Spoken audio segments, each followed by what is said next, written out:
where Swamiji is going to be revealing to us about how to drop our anxiety. Let's listen to the revelation of Swamiji.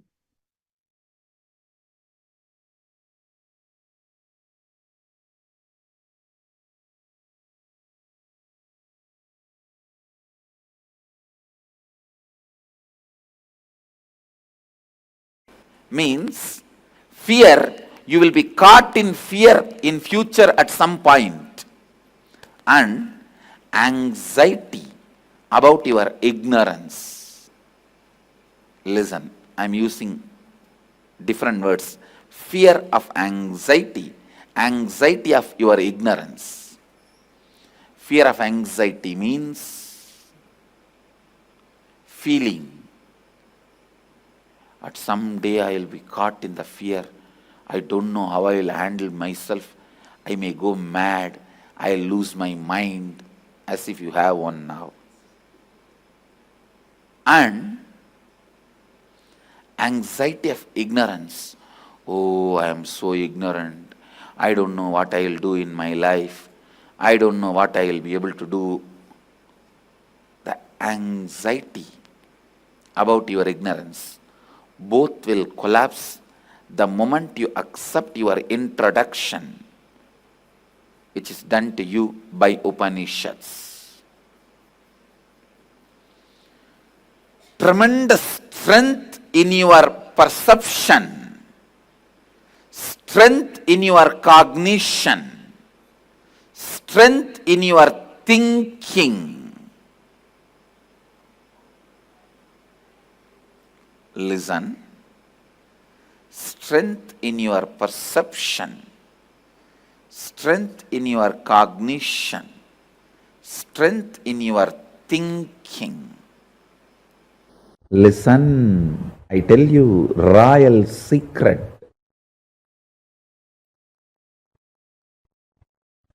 Whenever you expect result, the kind of the anxiety, anxiousness, frustration, your mind is more faster than the light and sound.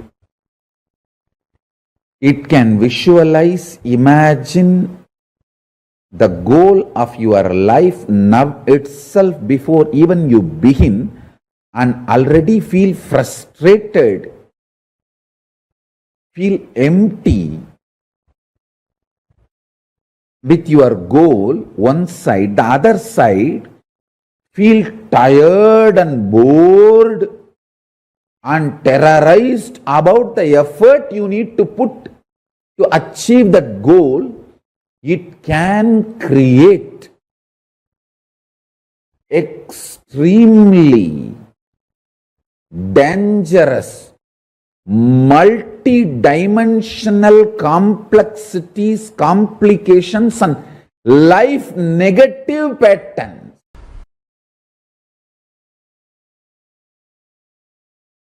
No, they don't exist. They don't, okay. Whatever it does not exist, Sadashiva doesn't speak about it. It's your invention. Okay. The amount of fear you experience is only the amount of toxins. It has nothing to do with reality or facts.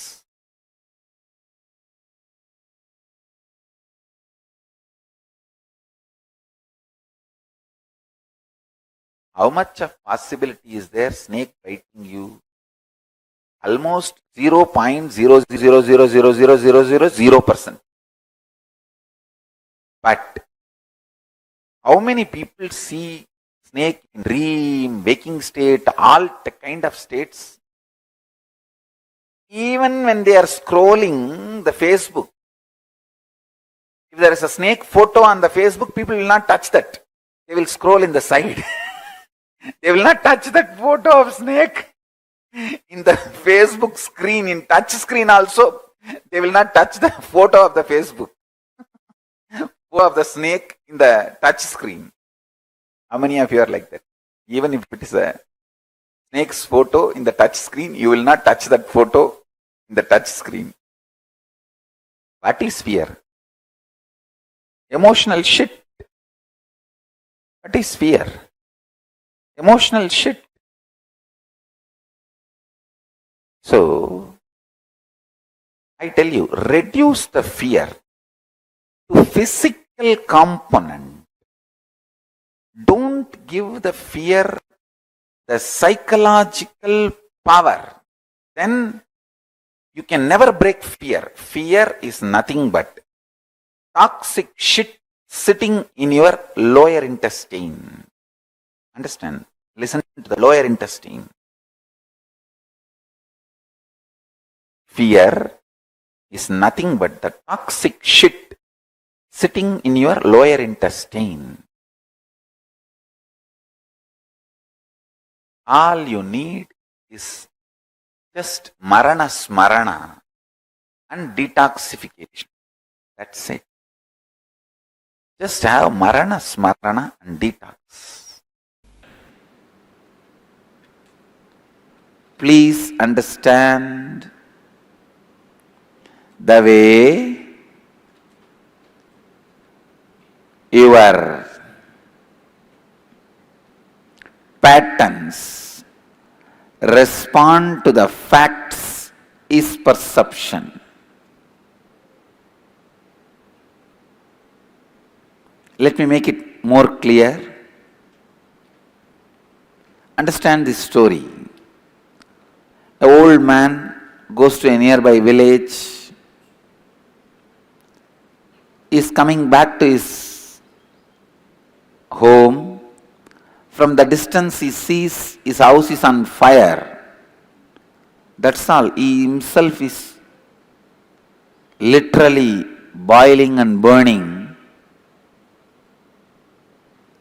rolling on the ground, crying.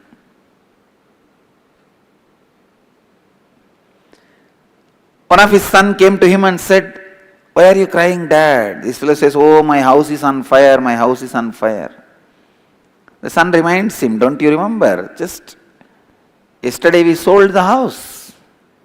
Immediately got up and he became completely alright. He's okay now. All his suffering, pain, everything disappeared.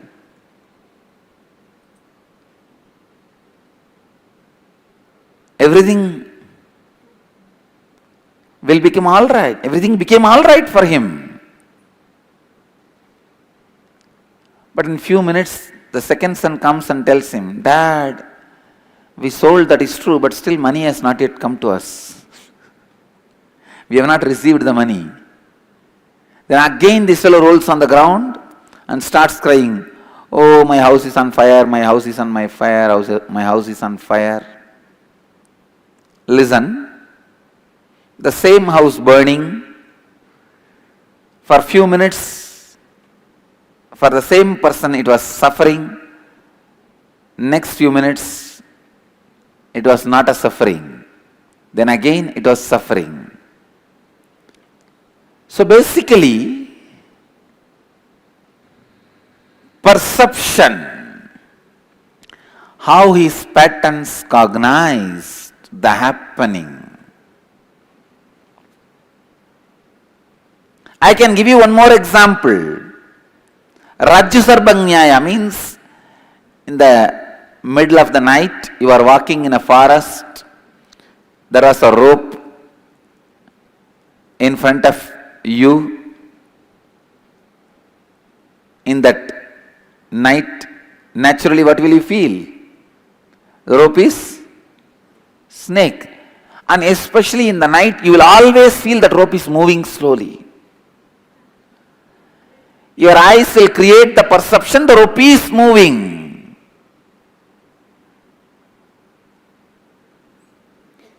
So the moment you feel the rope is moving, your whole spine will move. You will have that electric shock of fear spreading on your spine.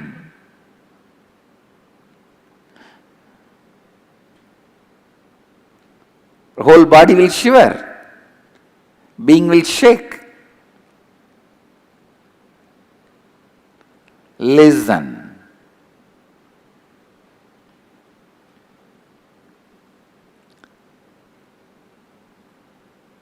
If you perceive the fact that rope is there,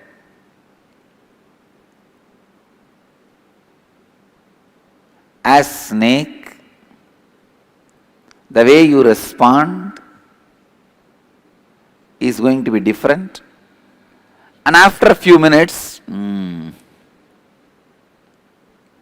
listen. After a few minutes, when that rope is not moving, when you look, if the rope is not moving, suddenly you will realize, hey, it's not rope. Sorry, it's not snake. It is just a rope or something else. The moment you realize, the whole fear settles down. You are free. Perception can literally put you into the cardiac arrest before even the snake bites. You might be dead just by the perception there is a snake. If you perceive the fact, there is no suffering.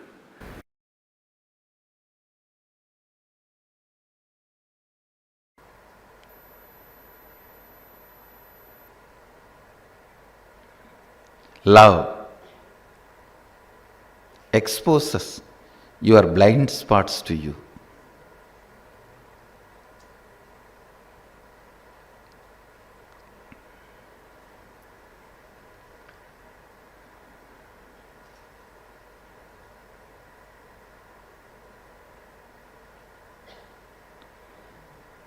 When the real tsunami of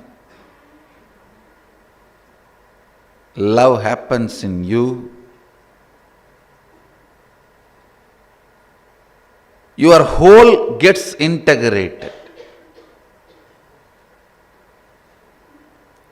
When the tsunami of fear happens to you, your whole gets integrated. That is why when there is a survival threat, you express so much of energy, whether to fight or flight, for both. The speed with which you fight or the speed with which you run away, both will be extraordinary when there is a survival mode, because it integrates you completely. Same way when you are in love, it integrates you completely.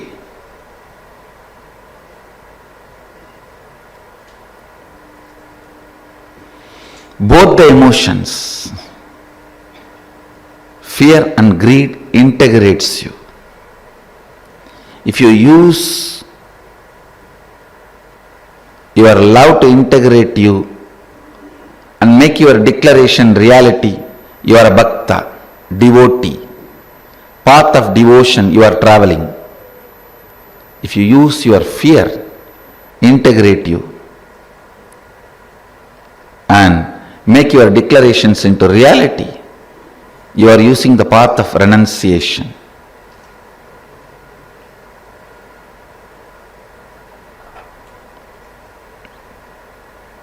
I tell you, always use your love to integrate you. That will be most sweet, safest path.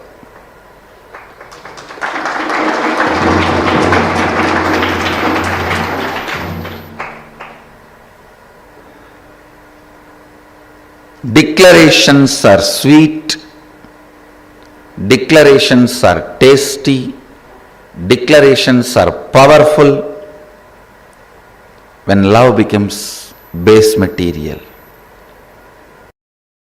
My disciple cannot have anxiety attacks. My disciple cannot feel stuck.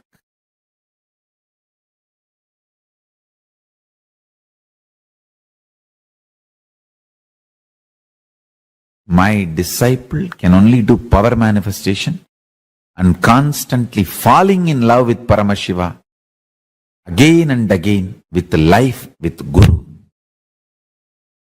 It's all one and the same. What do you feel about your life? You will feel the same with Paramashiva. You will feel the same with me.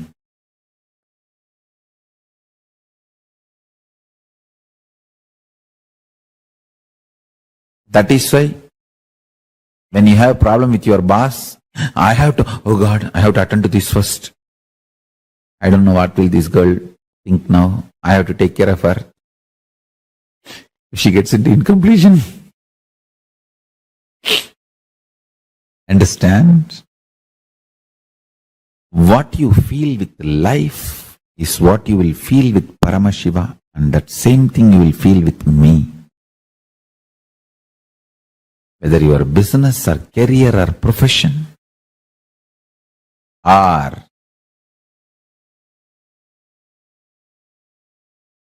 anything in life.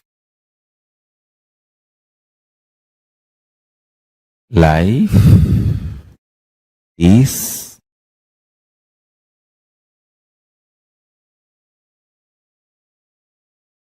nothing but breathing space of Paramashiva. That's it.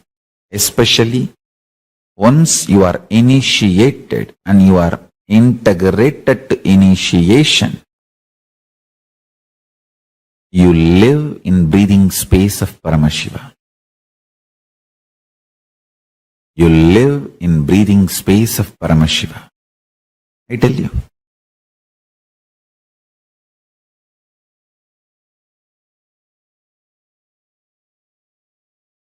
Nothing can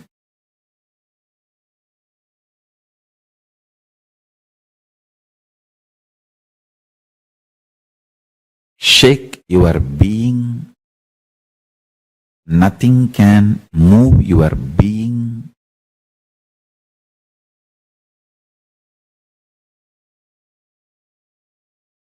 If you decide power manifestation as a lifestyle, understand one thing. Just one exhale from Paramashiva, he produces millions of Sarabeshwaras, and one exhale from Sarabeshwara, he produces millions of Kalabhairavas, and one exhale from Kalabhairava, all your enemies will be destroyed, and all the problems in your life will be destroyed. All negativity will be destroyed. Understand? Listen. One exhale from Paramashiva, thousands of Sarabeshwaras. One exhaling from Sarabeshwara, thousands of Kalabhairavas. One exhaling from Kalabhairava, one from Kalabhairava. That's it. All the negativity in your life is destroyed.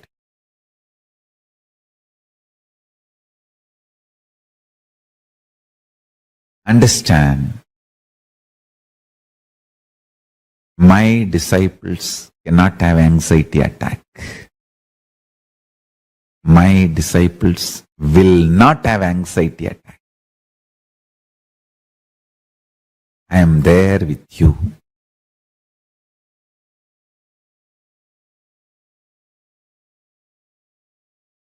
I tell you a very simple thing. If you feel like you are having anxiety attack, just stop eating that day. Don't eat. I'll take care. Then you will understand this whole anxiety attack is only simple chemical. It is not factual reality. Understand?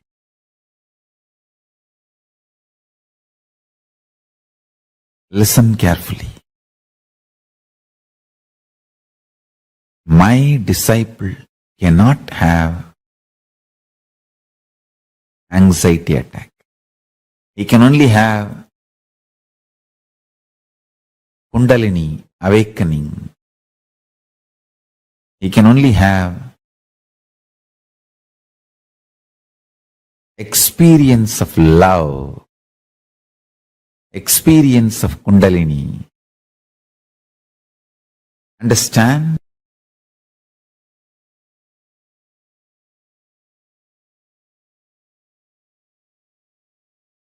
Snake I am wearing today is Kundalini only.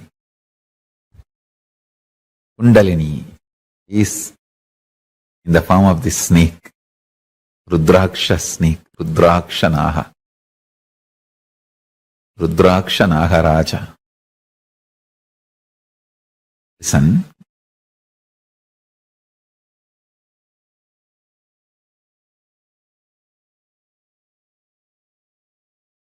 Power manifestation is too simple and really too powerful and too useful for your day-to-day life. It's a most useful spiritual practice. It is intense prayer, intense Advaitic oneness, intense yogic samyama, and intense Shaktipada and Shaktinipada. All put together I have given as one method, power manifestation. Just three things. Listen, Paramashiva is inside you, cognize it. And he is endless resource. And he is waiting to manifest for you. And you just need to connect with him, declare your integrity to him, and make Satya Sankalpa. That's it.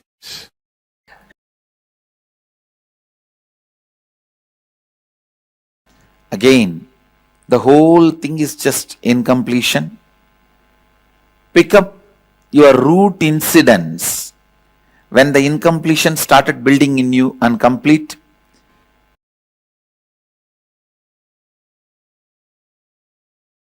We will now work on navel center, the Manipura chakra. See, this chakra is related to confusion, constant worrying, irritation, anger. All these thought currents are centered in this chakra. If you clean all these thought currents, this chakra will be awakened. If this chakra is awakened by the initiation, this thought current patterns will be broken. Worrying, irritation, restlessness, confusion, being agitated. That is why when you get some worrying, disturbing news, you say, I can't stomach it. I can't digest it. Not in one language. In all languages all over the world, that I can't digest it, that expression is there. Because you are thinking, worrying, and stomach digestion, everything is very closely related. If you get any shocking news, disturbing news, the first part of your body which will be upset is stomach, you can see. That only first gets affected. It is very unfortunate. Worrying becomes pattern in human beings now. In India, the heart attack before 21 has become 14%. Please understand, 14% of Indians die before the age of 21 due to heart attack. It's a report just 3 days before released. 10 years before, in 2002. 2002, it was 1%. 1% of Indians below the age of 21 die in heart attack. Now it is 14%. So you understand that the main reason the researchers are saying is the lifestyle change. Worrying, stress becomes a lifestyle. Below the age of 21, people who have heart attack in India. Shocking. Really shocking. the stress is becoming pattern. See, I'm working with millions of people. I tell you, from my experience, something more than your work stress, like a deadline, target, relationship, all that, you are habituated for worrying. You feel if you are not worrying, you are not performing. Continuously I work on people to separate worrying and performing. Worrying does not increase or support your performance. But I have seen these guys, just to try to pose as if they are performing, they will be constantly screaming at everybody and show that they are worried. Even if you act in front of others as if you are worried, like your boss, all bosses are always worried. Nobody knows why. And they constantly act as if they are worried. But after certain time, they forget they only started as acting. They start believing and they start living. And the delusion and illusion they created for others swallows them also over.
Paramashiva's message directly from Kailasa today. Listen, listen intensely.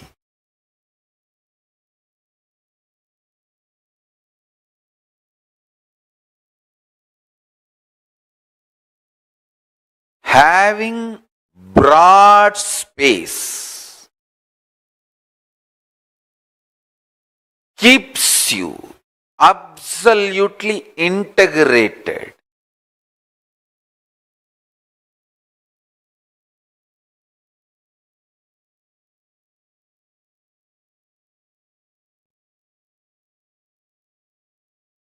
Continuously manifesting life. Manifesting life is manifesting powers. Powers are nothing but life into the power of 3. Life into the power of 2, like a life square, is bliss. Life cube, life into the power of 3 is powers.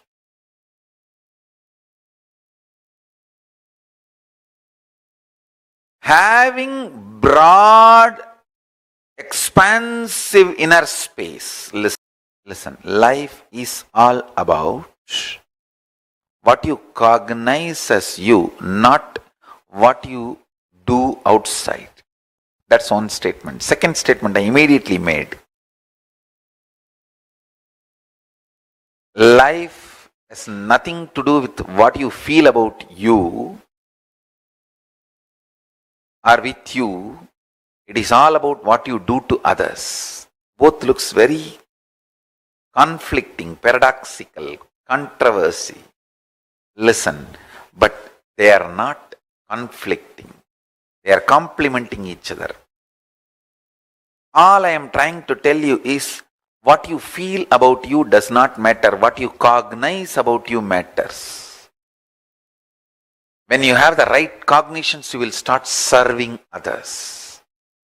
Serving others becomes your lifestyle. Listen carefully, intensely.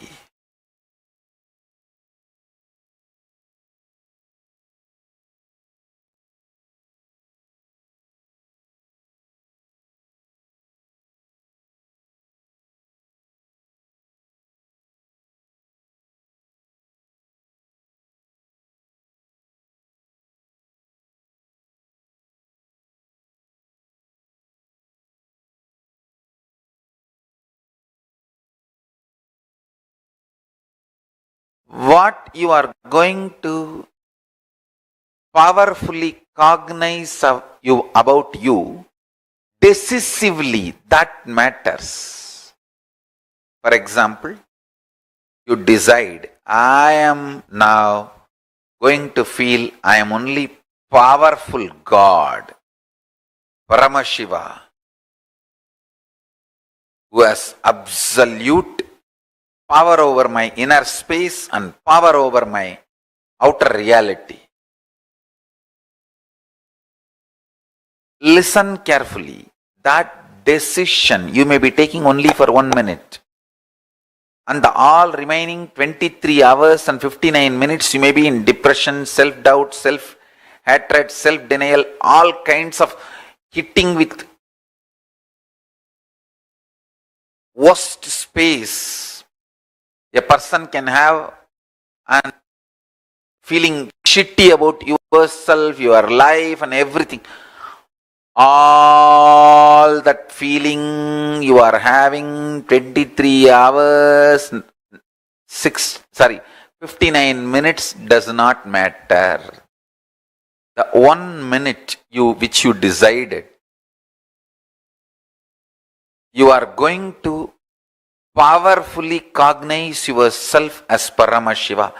That matters because cognitions, consciously taken decisions gets recorded into your biomemory. vague, confused, immature, mood swings, feelings, all that gets recorded only even in your muscle memory. Listen. Even if you receive 99,000, it is less than 1 lakh. Because the very digit is different. Having large, expansive inner space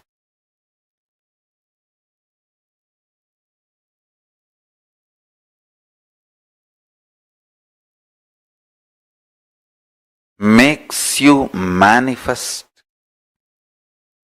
life in tremendous depth, maturity.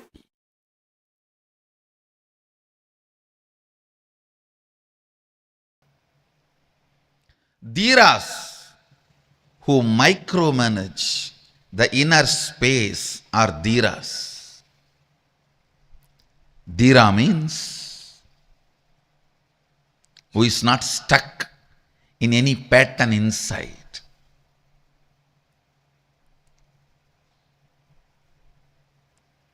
If you lose the fight outside and come out and give a 10-day lecture on why you lost, you can't be a Veera.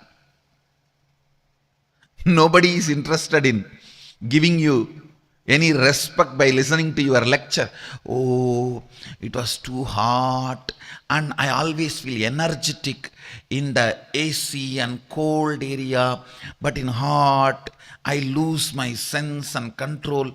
I was so irritated. I could not tolerate the other fellow's sweating smell, so I lost it. Who cares? Loser. Even if he gives 10-day lecture on the reasons why he lost, he's not going to get the title Veeraha. He's not going to be Veeraha. Dhira means who conquered inner space, who micromanages inner space, who looks into every thought current, thought pattern. Understand? Any problem persists because you are not interested in micromanaging certain thought currents in you, certain pattern currents in you. Understand? Even body needs to be healed. If your body is not cooperating with you for waking up in the morning, it is sick. It is entertaining certain blind spots. Don't let that happen in you. You need to address it. You need to heal it. You need to cure it. Most subtlest patterns do not expose themselves as patterns to you. They try to convince you, you are them. They are your characters. They are your beauty. They are your colors. No. Any sympathy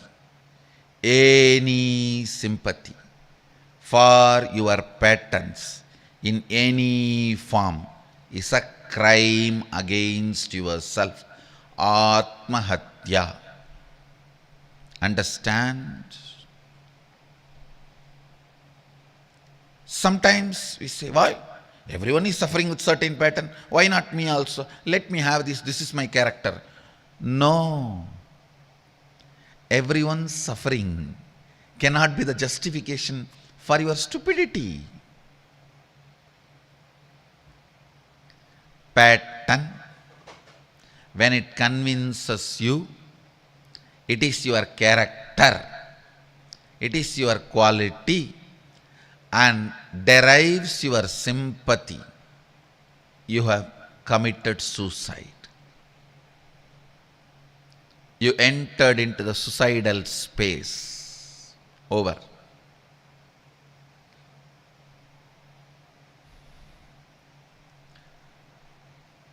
Most, listen to this word, most stupid.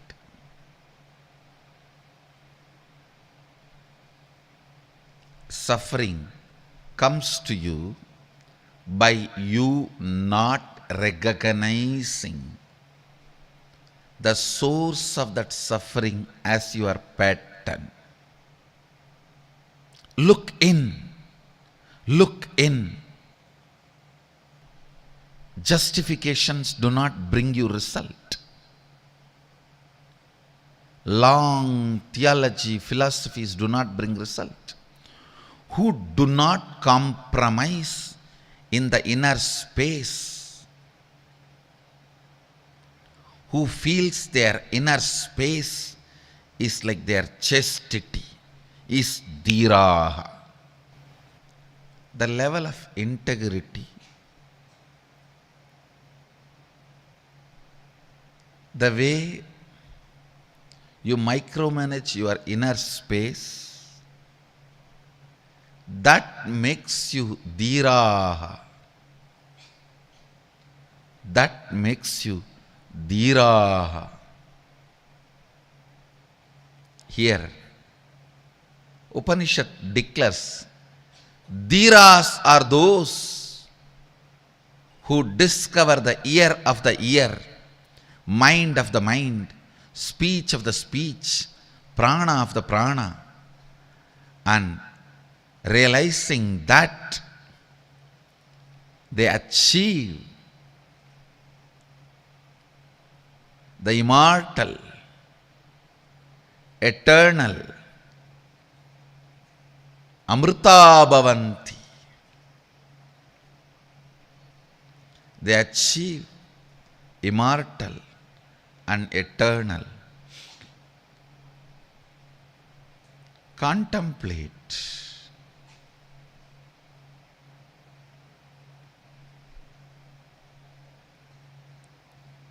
Where are the blind spots? Continuously look in. If you are not able to attend the morning yoga, the blind spot is somewhere else. Somewhere else you are deeply cherishing the second thought current, some other thought current. Unless you penetrate into that thought current, you are not going to free yourself. You are not going to liberate yourself. Your anger, your discomfort, your vengeance, unless you look into that and break,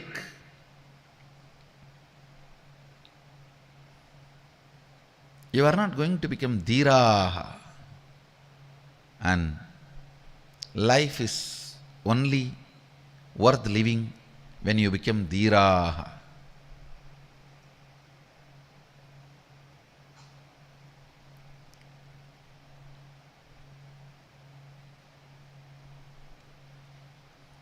Shrotrasya shrotram manaso manoyat vachoha vacham savu pranasya pranaha chakchush chakshuhu atimushya dhiraha pretya smallokat amrita bhavanti. Go on micromanaging your inner space. Go on micromanaging. The moment you diagnose the thought current, thought pattern, immediately the pattern will melt. The moment you diagnose, if it is not melting, that thought current is not a real problem. Still you have not put your hands on the real problem, I tell you. Many times people, when they are not able to wake up in the early morning, they try to put more alarms, more cold water, sleep early. All that does not work. The gastric and stomach ulcer need to be healed because the problem is there. Putting more alarms, putting more cold water on yourself, putting more people to call you, sleeping early, nothing will work. Till you put your hand on the right problem. With everything, with every situation, with every problem, putting your hand on the right thought current. The moment you put your hand on the right thought current, the problem dissolves, problem disappears.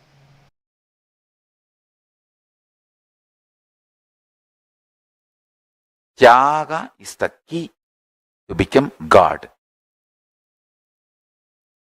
The most difficult tyaga is renouncing self-hatred, because the society teaches you self-hatred is great. It makes you delude between humbleness and self-hatred. Listen. Humbleness is not self-hatred. Listen carefully. Self-hatred is thinking you are less. Humbleness is thinking about you less. Less self-remembrance is humbleness. Self-hatred is constantly thinking about you, but very cheap, very low. Understand, there is a big difference between humbleness and self-hatred. Person with self-hatred will never be really humble. Adivinayam durta lakshanam. He will show himself very humble. But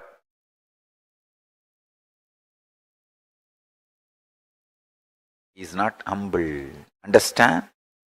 A real humbleness will be out of powerfulness. Society deludes you, makes you mistake humbleness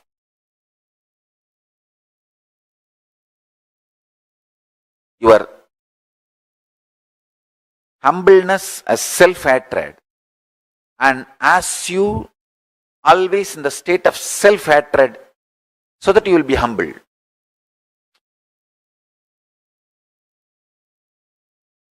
Self-hatred is not humbleness. Most difficult thing to renounce in the life is self-hatred.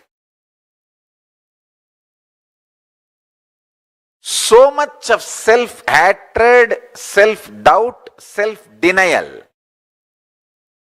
That is why even if you think of future plans, so much of impossibility and you shrink. No, one more suffering, pain of failure, why should I face?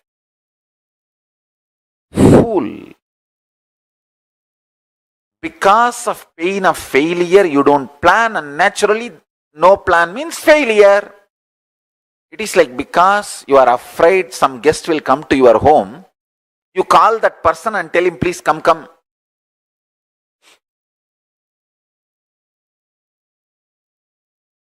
You are afraid failure will come to your life, and you stop planning and force the failure to come to your life. Self-hatred, self-denial self-doubt. Most difficult thing to renounce in your life is SDHD. Renounce that. Dhira, courage is moving the SDHD out and having the vision for your future. Because of your pain and frustration, fear of failures, doesn't want to face one more pain of not achieving what you want and all those frustration ganging up, and you don't even put the seed, then what are you hoping for? Accidental future is not going to be great. All accidents will either be damaging or just letting you live. It is only consciously planning, manifesting. Understand? You are a man. You are given conscious power, will, persistence. You are expected to be adult and matured. Use those capabilities and plan, manifest your future. If not, don't blame anyone. First, sit. Pen down your pains of failures, hopelessness, resistance, anger. You feel even to write, think about your future. How is it going to happen? My future is in somebody else's hand. I don't even know what is going to happen. How will I plan? What will I do? All kinds of frustration, impossibility. Whatever comes up, pen down all of that. That is the first step. Second, decide consciously I am moving all this out of my life. And now I am planting conscious seeds about my future.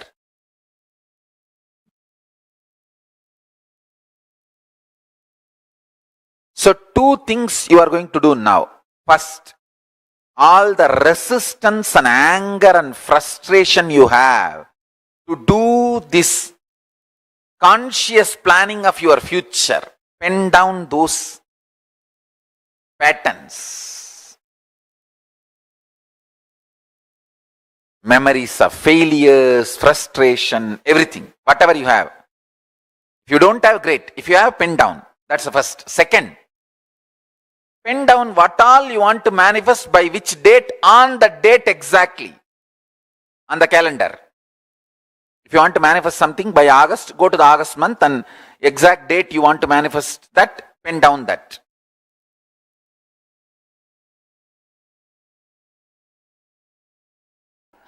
Veera is courage you demonstrate through your ahankara. Dhira is the courage you demonstrate in your level of mamakara.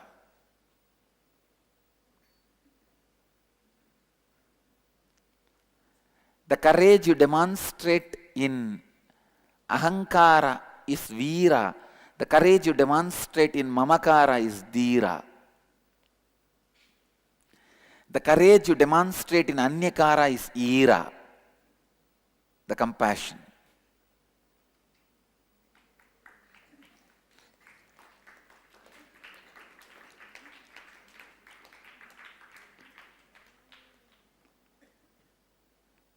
The courage you demonstrate in ahankara is veera. In front of 10 people, die!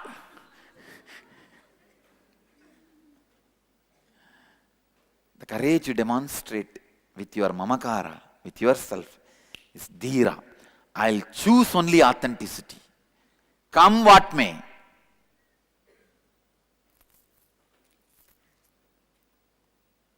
The courage you choose with the anyakara is ira.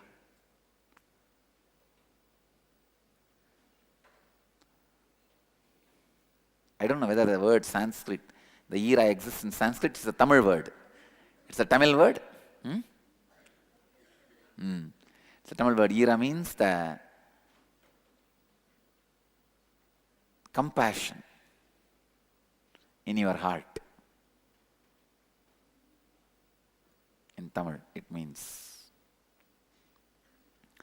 But the old languages, it will always be, words will be here, there, and it will get mixed up.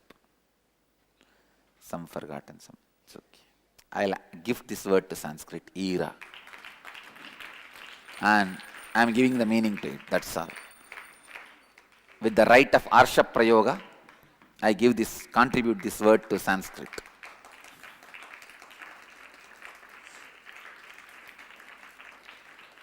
A rishi has a right to use Arsha Prayoga.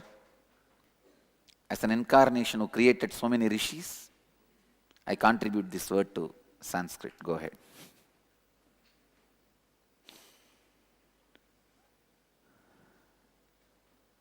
Because the masters have to explain such subtle principles, they are not bound, restricted by the linguistic rules.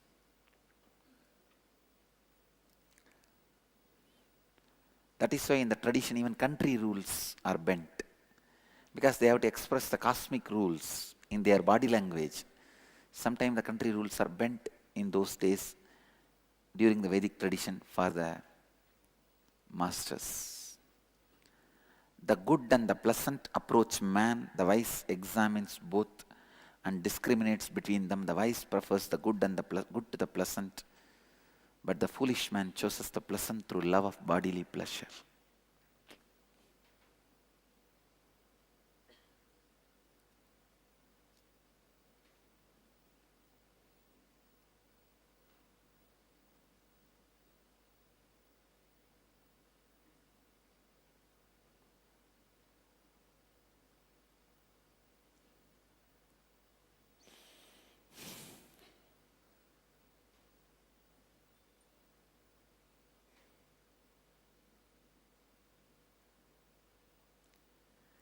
Shreyascha preyascha manushyametaha tausam pritya vivinakti dhiraha. Authenticity and inauthenticity both approach man. The wise examines both and discriminates between them. The dhira, wise one, prefers the good, prefers the authenticity to the inauthenticity. But the foolish man, adhira, chooses the inauthenticity because of the incompletion in the bio-memory, in the muscle memory. Tell me, all of you think, why did you choose the pizza knowing it is inauthenticity? Why did you say it's okay at that moment? Because the incompletion in the muscle memory, in the tongue, in the eyes, in the touch.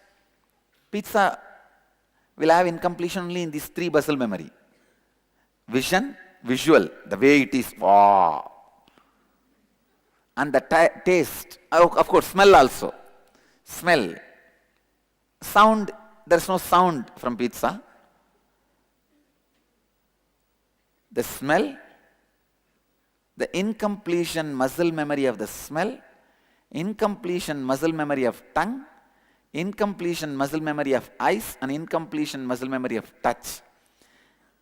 If you remember even now and have a thought, it will be nice if I can have a pizza. Authentically raise your hand. How many of you had the thought? You still have incompletion. Understand? The moment I described, you had the visualization and had a thought. It will be nice. Of course, we won't get it, but it will be nice. Raise the hand. Authentically, let me see. still you are carrying the incompletion. The danger of choosing inauthenticity exists in you. Nothing wrong with pizza, but you will choose pizza for wrong reasons, inauthentically. With completion, nothing is wrong. There are clear references. Shankara drank the village, the country arak. Being a Brahmana, a sannyasi, Yoni Brahmana and a sannyasi, he drank country arak. His disciples thought he is inauthentic and questioned. Then in the next stop, he drank the molten iron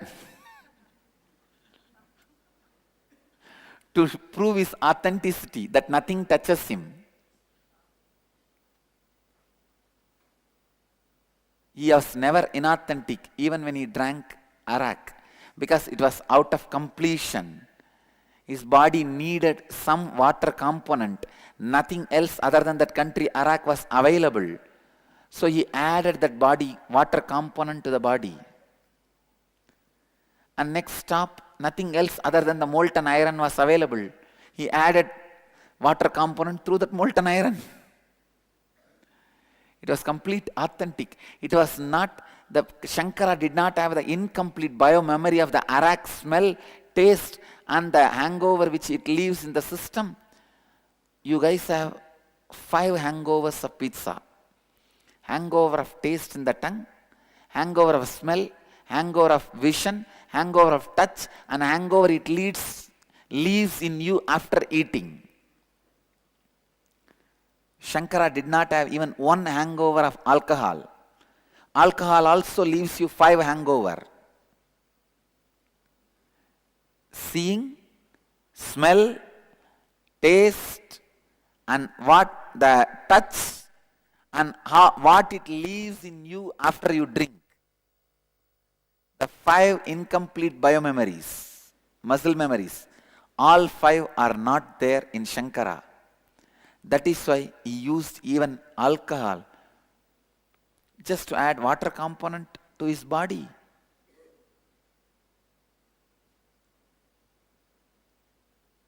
Ram Surat Kumar smoking. He never had an incompletion. So with incompletion, even pizza can hurt you. Without incompletion, with completion, even alcohol can't hurt you.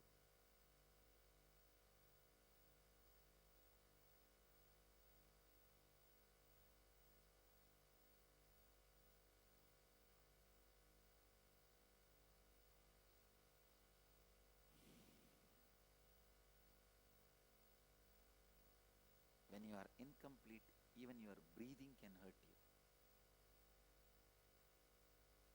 With completion and authenticity, nothing can hurt you.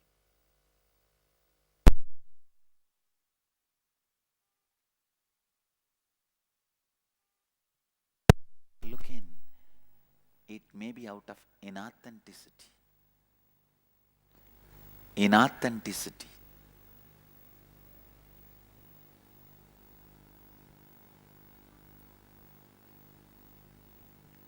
Dhiraha. Dhira, wise is one who stands with authenticity, who chooses authenticity, who does not choose because of the incompletions of biomemory. See, every time you choose inauthenticity, it's okay. Some of your incomplete biomemory is awake and says, yes,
By unclutching, if I decide to do something else or nothing, I feel I will be less useful to mission due to progressive decline in contacts. Out of sight, out of mind. This is my concern. Please comment. Next question. My mission is to make you unclutch. Nothing else. Let it be very clear. I am not a missionary. I am not a missionary to do anything else. My mission is to make you unclutch. One more important thing. By unclutching, if you don't support the mission, you should not support. See, let me be very clear. Many people involve themselves into my mission for various reasons. For various reasons. If you unclutch, because of that, if your involvement is less, or you being productive to mission is less, never bother about that. That's good for you and good for me, good for the whole mission, good for everybody. It will be good for everybody. If you are being productive to the mission is due to the enlightenment experience which you had, satori which you had from this unclutching truth, that will be the right help, that will be the right service. So I feel, if you completely imbibe the truth which I am teaching, that will be the greatest service for the mission. Are the thoughts useless?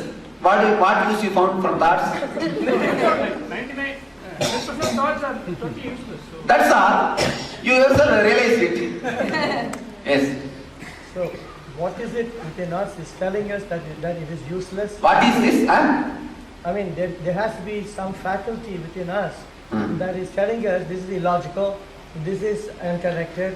So again, the mind is the So you say there is a faculty. The mind is the one that has to decide whether it's illogical or logical, isn't it? So again, we are using the help. Okay, see, mind is the one which is supposed to decide whether it is logical or illogical. Correct.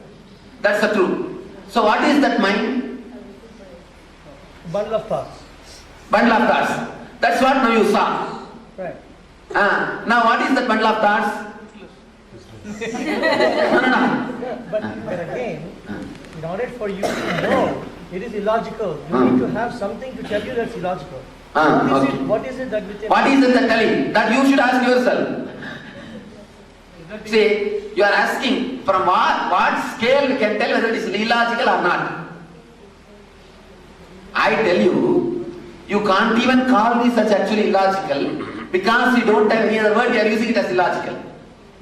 It is not even, it can't even be described as illogical. It is logically illogical or illogically logical.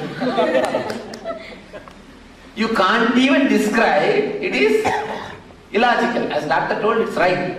You can't describe it as illogical. If it is illogical, then what is logical? We don't have any word, that's all. Because of that, we are using the word illogical. Now only one by one, everything is coming out.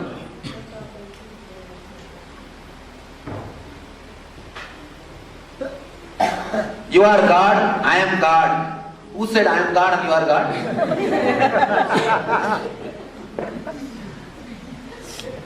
You said you are only 30. Who told you this? I told you. Long before. Now completely it is unclutched. How can you say that Nityananda only is sitting in front of you now?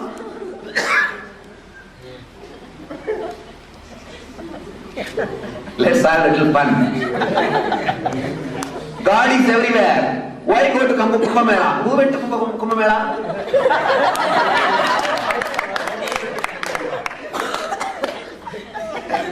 And why Anandeshwar temple? Who said there is a temple?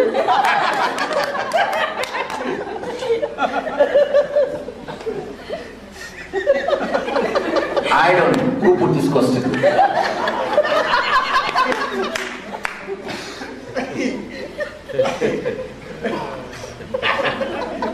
I understand You are God and I am God is a word now which you need to digest.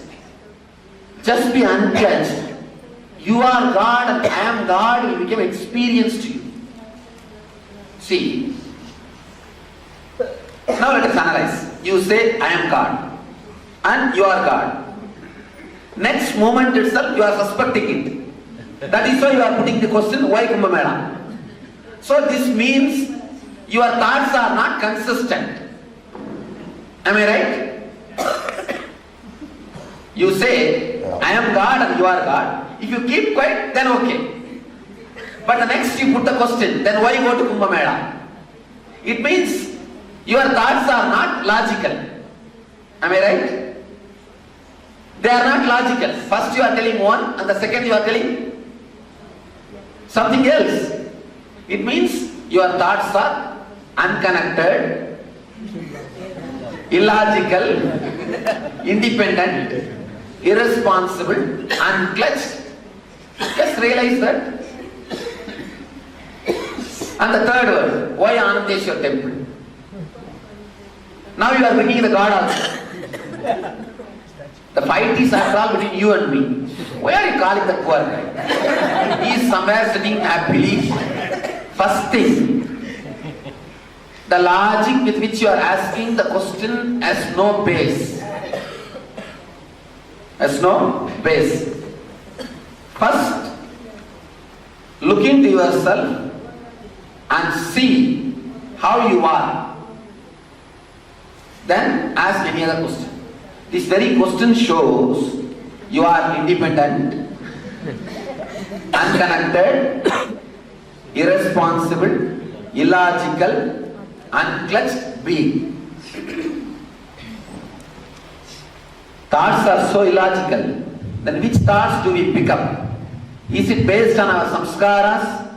What happens after enlightenment? You don't need to pick up any thought. Why do you need to pick up any thought? You don't need to pick up any thought. Is it based on our samskaras?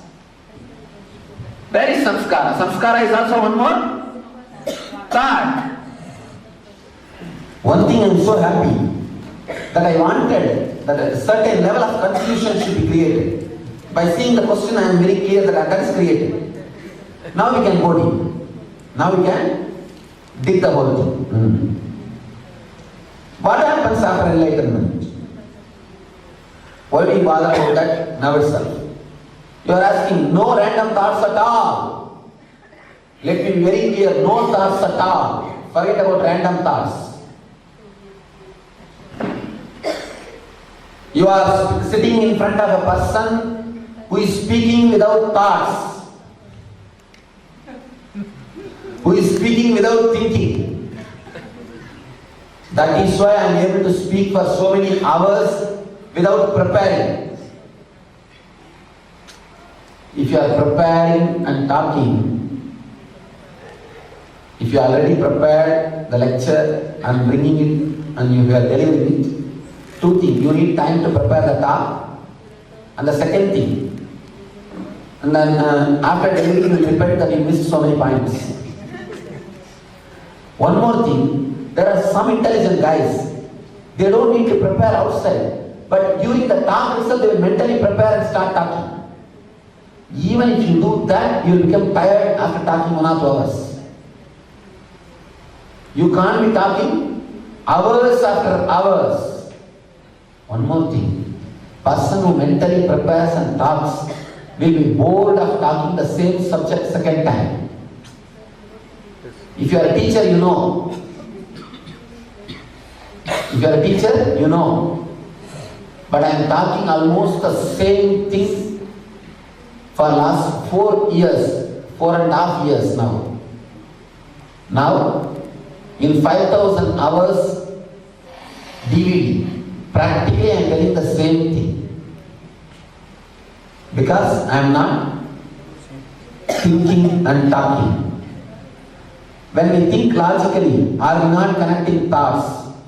What you think as logic itself is illogical. You connecting thoughts is not actually connection. What you think as connection you bring the nearer possible, the nearer concept thoughts. It's like a, let me describe it. Ajada Veda, there are two kinds of Vedas in the Veda means differences. Ajada Veda and Svagata Veda. Svagata Veda means by the quality itself it is two different things. The difference between cow and the monkey. By the very birth they are two different. There is one more Veda. The difference between your hand and your head. It's by quality it's the same body, but inside the body, like a subdivision. This is Ajada Veda, means by birth, by jati, they are not too different. The earlier division is totally different between cow and donkey, cow and monkey. By nature they are two separate things. The second kind of Veda is, by nature they are not two separate, same body but two different parts. But there is a difference. There is a difference between your hand and head. Your hand's job is different and head's job is different. So, when you think logically, you may not connect the thoughts with the Svagata Veda, but even then your thoughts have got Ajada Veda. You understand? There is a minor division. Even what you think as logic is not completely connected. Between every thought there is a difference. There is a quantum jump. There is a quantum jump. You may not observe it clearly. You may not understand it. If you look, even with the, alright, whatever you think as logic, just see when it goes on inside you. It won't be logical. It will only jump in. It will only jump in. Your logic is also not enough logical. Enough logical. What do you think as logic? See, for example, let's analyze this one logic, nyaya.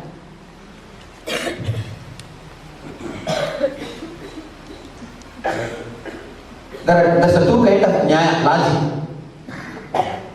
In Nyaya Sutra means about logic in India there is a big darshana, means a big tradition which teaches the logic. There's a two kind of logic.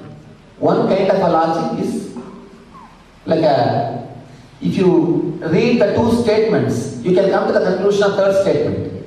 For example, all men have got one head. Socrates is a man. Now you know the third statement. What is the third statement? Socrates has got one head. This is one kind of logic. There is another kind of logic. Here, this gate has got two doors. First statement. Second statement, one door is open. You can't say the other door is closed.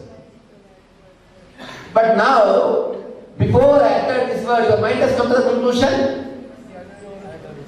Is it not? Yes.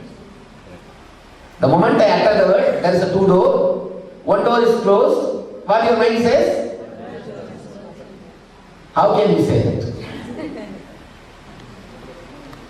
So this is the life logic. Life's logic is not logical. It's not logical. Many times, you see, you think by connecting and making everything by generalizing. But when you live in a very small, narrow way. Your thinking happens in a different play. Your living happens in a different play. That is why so much of suffering. So much of suffering. For example, if you hear the news, your friend is loving somebody, immediately you come to the conclusion, you are not being loved. But the quality of love is such that you love more number of people, you are more open. You pour yourself so much. You know how to shower yourself. But your logic does not agree with that. Life, the big problem with the life and logic is, in reality, nothing is logical. But in thinking, you are trying your best to connect everything and put everything into one logic, so that you can manipulate it. Whatever is logical, you can manipulate, you can manage. But fortunately, life is not logical. Whatever you try to do, it is not possible. Could not unclutch last night. I am not able to unclutch is also one more independent, illogical, irresponsible thought. Why are you bothered about it? Let it come. Unclutch from that, over. Where you are already working on this. I observe the inward and outer me, and that those are unclutched. And there is duality I have been trying to identify.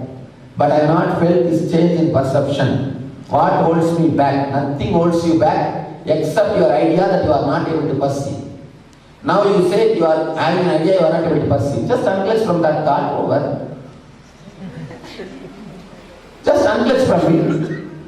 Who is saying you are not enlightened? You. Just unclutch from the thought, over. Why are you clutching with it? That's all. What is the difference between so-called normal people and mentally retarded? Or mentally retarded people unclutched? They are not unclutched actually. They are over-connected. See, in your case, you are connecting at some point. Somehow you are able to manage to unclutch and rest.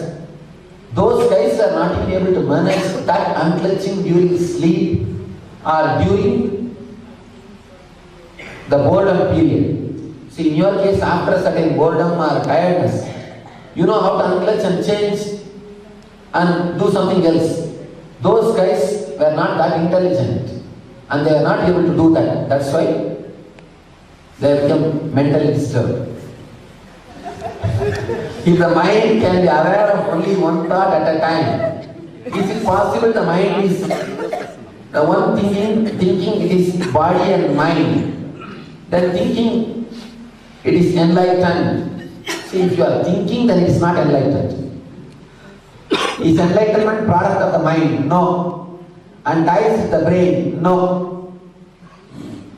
Your mind is much sharper, with great imagination. Oh, this is a nice question, challenging me. Now it's time. Let's. It's from the same person. I think from doctor only. Now I know. Understand? This is a very deep question. Sharp mind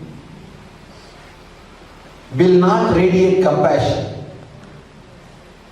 The more your mind becomes sharp, you will see more you become logical. The more you become logical, you will be more violent. Logic means separating. It will never give deep fulfillment to you. One more thing. Staying with one body is impossible. Staying with one thought is impossible. Here is saying, if the mind can be aware of only one thought at a time, it can be aware of only one thought at a time, but that thought cannot be same continuously. That's the first thing you need to understand. Any thought cannot be consistent or same continuously. Second thing, he is asking, the mind is the one thinking it is body and mind, then thinking it is enlightened. No. Mind is the one which is thinking it is body and mind. When that dies, you don't think you are enlightened, you are enlightened. People ask me, are you enlightened? Let me be very honest. The moment I became enlightened, the idea, the doubt whether I am enlightened or not has disappeared. Same way the idea I am enlightened also disappeared. I neither have a doubt whether I am enlightened or not, nor I have an idea or clarity that I am enlightened. I neither have a doubt whether I am enlightened or not, nor have idea that I am enlightened. Simply it is there completely unclutched, because all the masters use the word enlightenment to denote this state, to mention this state. I am also using that word. I am also using that word, otherwise that word has no meaning. Is enlightenment product of the mind? No. In a way it is product of the mind, because after it happens, after the mind disappears. So indirectly it can be called as the product of the mind. Maybe enlightenment is side effect of the mind's death. Enlightenment is a side effect of the mind's death. Is enlightenment product of the mind and dies with the brain? No. It is neither the product of the mind nor it dies with the brain. Your mind is much sharper with greater imaginations. No. Actually, I don't have imaginations. That's the big problem. I don't have imaginations. I can say only one thing. I appear to be very sharper because I know all the games which your mind can play. You may ask how I know all the games your mind can play. Because my mind has played all those games with me, I managed it. Because I played with my mind, I can play with anybody's mind. The other day, after some program I came and told, there was a guy who was trying to play, was trying to behave very intelligently with me. Then after everything I came and told. I told him that you are playing with mind. I played with the mind itself. Understand? You are playing with your mind. I played with the mind already. So whatever your mind can play, I know because my mind played much more than that. Before death, your mind will do its final drama. It will open all its cards, or I can say, it will open everything. It will do its best. That's what it means when Buddha says that before enlightenment, Mara came, he tried to seduce me. Means what? All the things which is inside is coming out.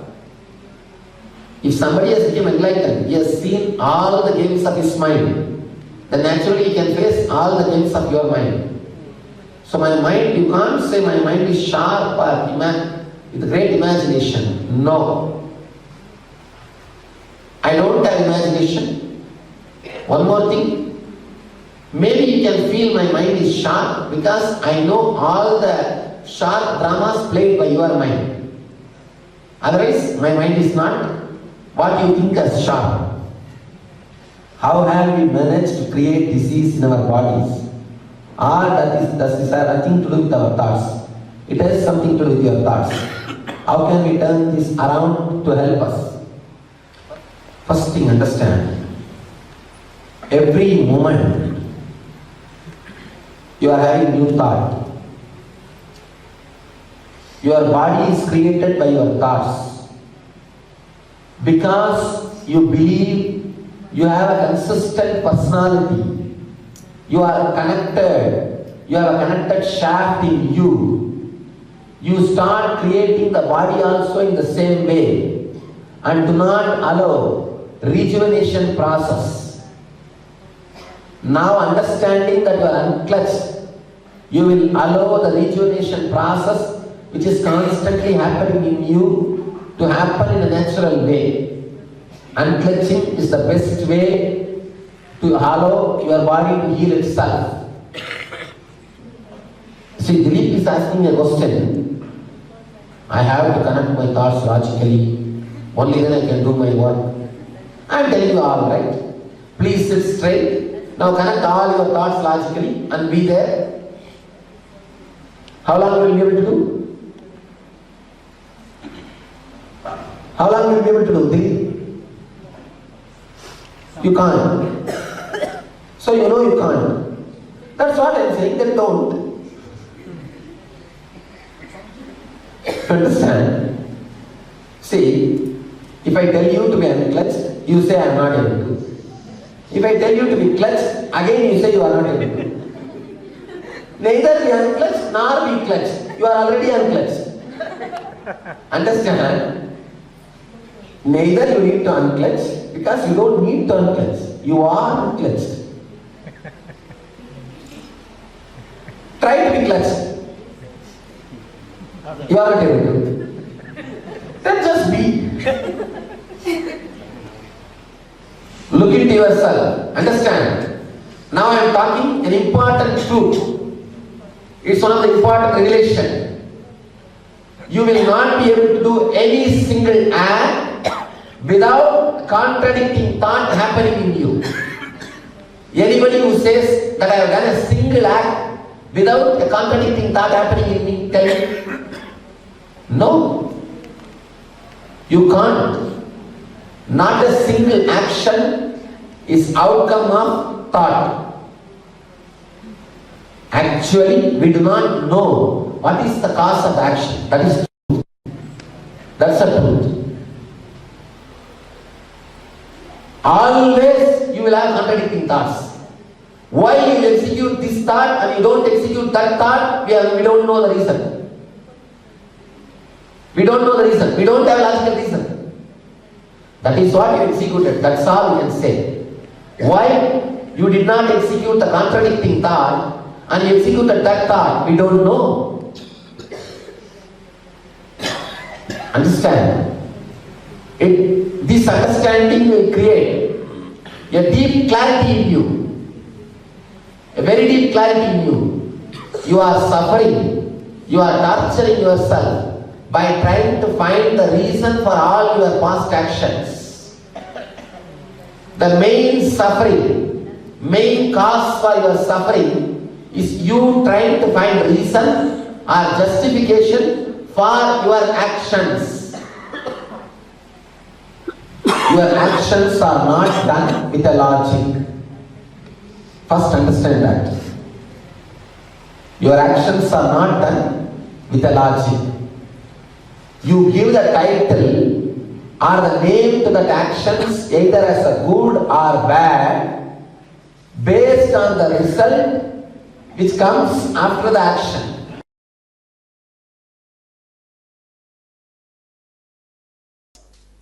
All bosses are always worried. Nobody knows why. And they constantly act as if they are worried. But after certain time, they forget they only started as acting. They start believing and they start living.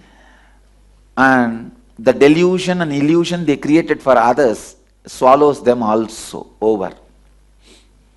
Many times, to show you are a big guy, you would have started screaming in your office, in your house, with your team. Slowly, after a few days, even though you established you are a big guy everywhere, that screaming has become pattern in you. Agitation has become pattern in you. Being constantly irritated has become pattern in you. Even though it is not directly productive to the mission of your life, what you are supposed to achieve, it's like I get this pad to take class for all you guys. But after some time, I am so addicted to this pad, I keep it in front of my eyes, even though it is affecting my job of taking class to you.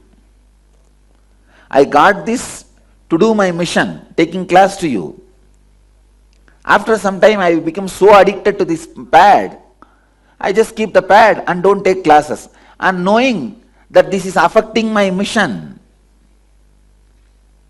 that is what exactly you are doing. I tell you, 99% of the things you worry about never comes true. 1% which comes true is always good for you.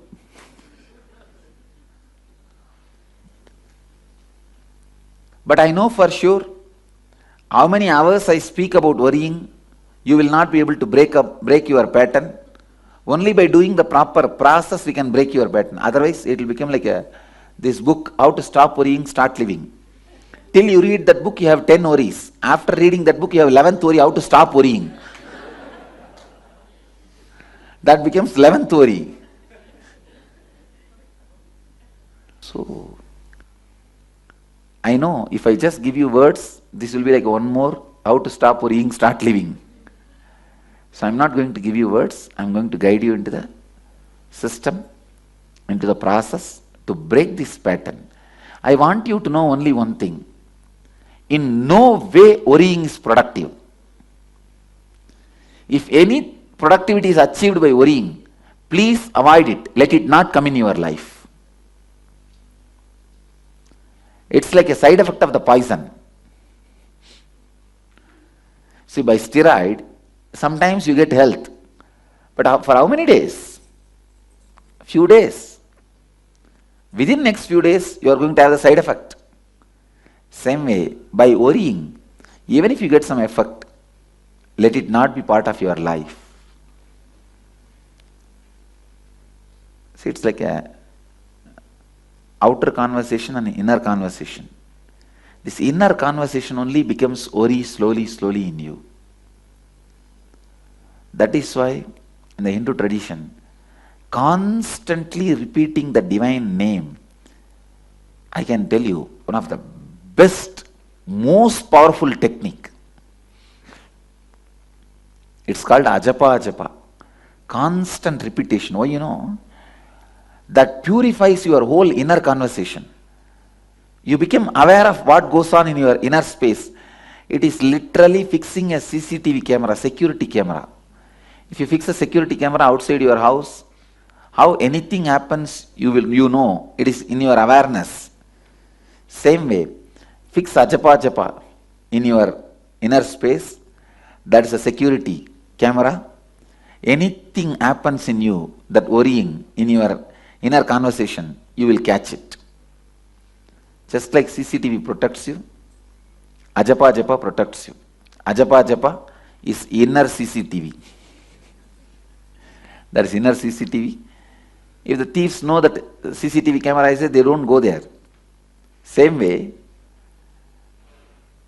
if your mind knows you are established in ajapa, it doesn't send virus thoughts.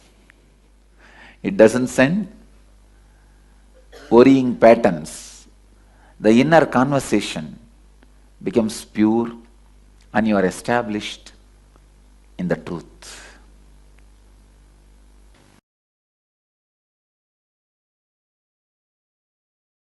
Perspective and vision about life.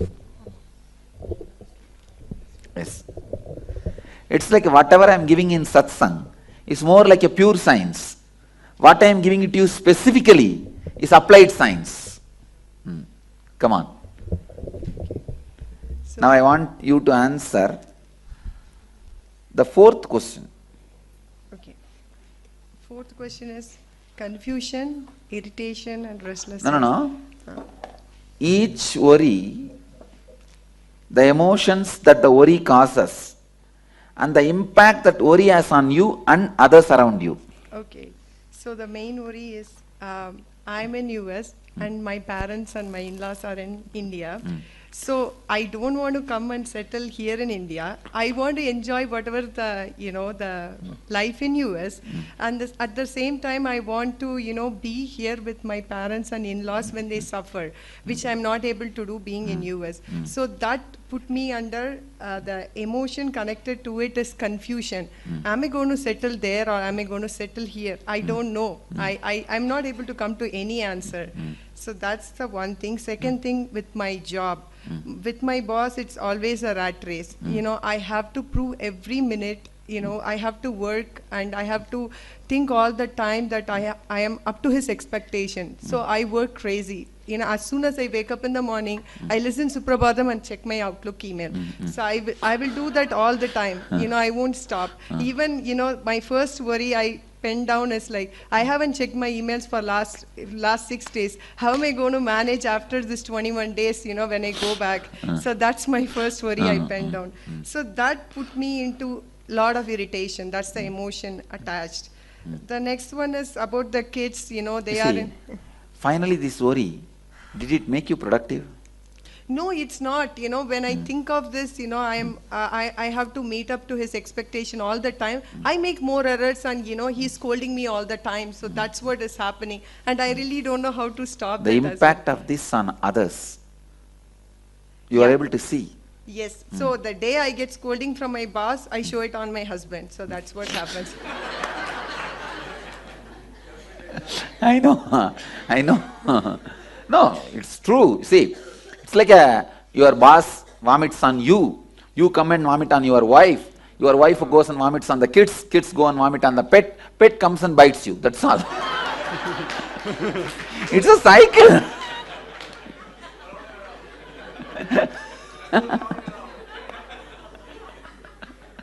No, this is what is the karma chakra. Nobody is breaking it.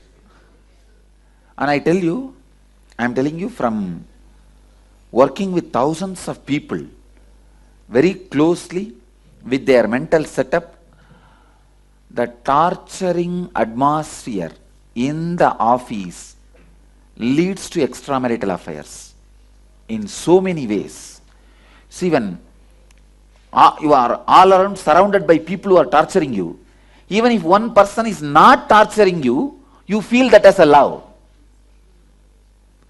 You don't need really love from that person if he is not capable of torturing you.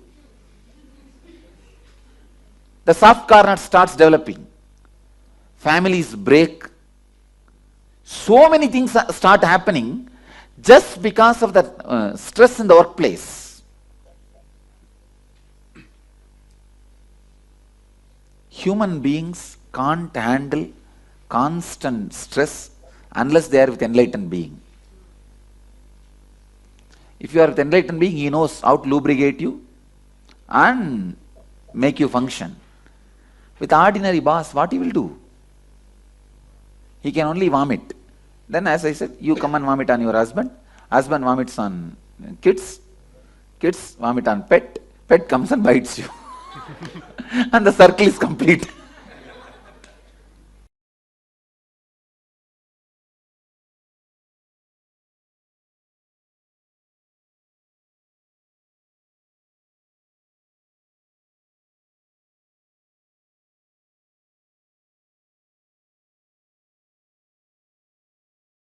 That is so awesome to just listen to, and like so in such a fun way and such a powerful manner, Swamiji revealed such extraordinary revelations to all of us. Now just sit and meditate on these cognitions, just engage at them. Today, let us all focus on bringing our awareness to the first person, the source of the first person in us, seeking the source of the first person in us, and go to sleep. Do not talk to anyone. Just let this whole truths, whatever you listen to, settle down in your inner space. And when you are about to fall asleep, just start questioning yourself. Who am I? What am I? Where am I? And why am I? Sit and start contemplating and seeking the source of the first person in you. And with this, we have come to the conclusion of today's sessions. And tomorrow at 7 a.m. Eastern Standard Time, we are going to be starting with the yoga. Let's conclude the Purna Mantra. Om Purnamada Purnamidam Purnat Purnamudachyate Purnasya Purnamadaya Purnameva Vasishyate Om Shanti Shanti Shanti Hari Om Tat Sat Sarvam Bhagavat Shri Nityananda Paramashiva Padukarpanamastu Om Nityanandam. Thank you all.